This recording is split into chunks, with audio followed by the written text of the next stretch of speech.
Beleza, galera? Então agora vamos falar sobre reservatórios e nessa aula eu vou dar uma noção básica sobre tudo que você precisa entender sobre reservatórios para projetos residenciais. Primeiro ponto, tem que entender sobre o volume das caixas, tá?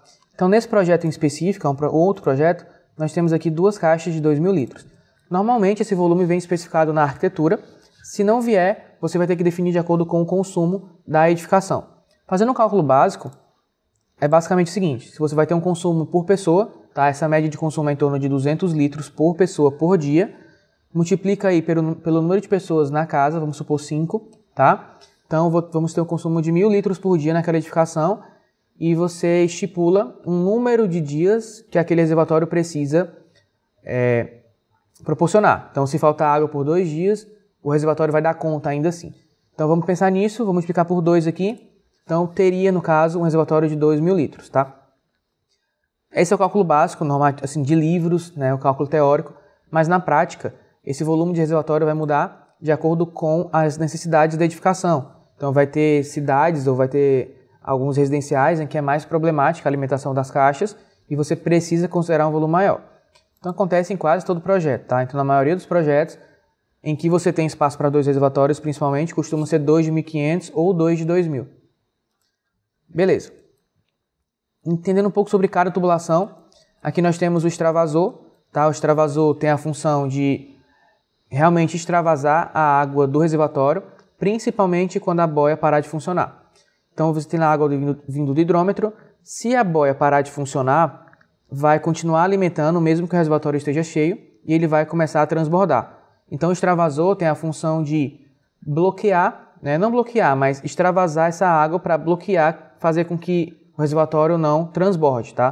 Porque se ele transbordar na laje vai ser muito problemático. Então beleza, ó. Veio aqui a água da alimentação, a boia não está funcionando, então começou a encher e transbordar o reservatório. Se você tiver extravasor, isso não vai acontecer, a água vai sair por aqui, beleza? Vai sair. E outro ponto normativo é que você direcione essa água para um ponto visível da edificação.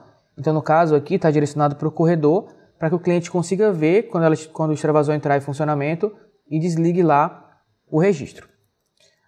Outra tubulação importante é a tubulação de limpeza, tá? Ela é basicamente utilizada quando você vai limpar um dos reservatórios. Tem aqui um registro, você liga e a água vai sair pela tubulação de limpeza. Normalmente você pode interligar junto com o extravasor ou pode direcionar para o sistema de águas pluviais.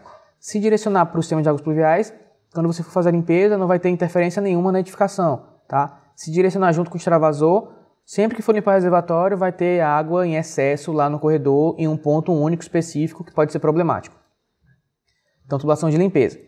Um ponto importante dessas duas é que se a alimentação que vem do hidrômetro for de 25 milímetros, por exemplo, a tubulação do extravasor e limpeza tem que ser de 32, tá? Sempre um diâmetro comercial acima, a recomendação. E beleza. Agora sobre tubulação de consumo. A tubulação de consumo, que é essa aqui está por baixo, ó, ela tem uma função de interligar com as colunas de alimentação. Então essa interligação entre as colunas e o reservatório, eu costumo chamar de tubulação de consumo, e tudo que está aqui na horizontal a gente chama de barrilete, tá? Que é realmente a interligação do reservatório com as colunas.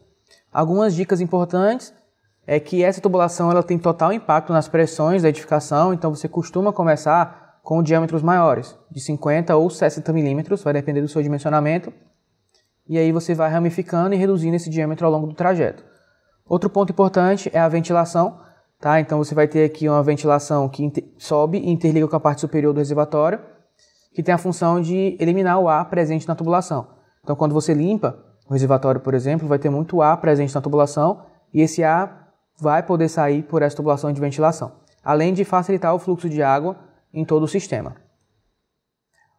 Outra tubulação importante é a tubulação de alimentação, tá? É a tubulação que vem do hidrômetro. Então, normalmente tem um diâmetro aí de 25 milímetros, tá?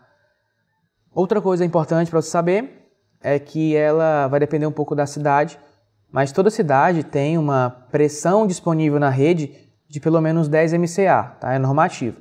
Então isso quer dizer o quê? Que do hidrômetro para cima, né, a água vai ter, a rede hidráulica da cidade vai ter que ter uma pressão de pelo menos 10 MCA, ou seja, 10 metros de coluna d'água. Então essa água, sem pressurização nenhuma, vai ter que alcançar pelo menos 10 metros de altura. Então, para edificações, no caso de duplex até, você não tem necessidade de bombeamento, tá? A própria rede da concessionária vai ter pressão suficiente para chegar nos reservatórios. Então, você coloca aí de 25, que não tem nem que se preocupar com nada. Beleza? Então essas são as tubulações principais do seu reservatório. E agora nós vamos para o nosso projeto e inserir cada uma delas por partes. Então, até a próxima aula.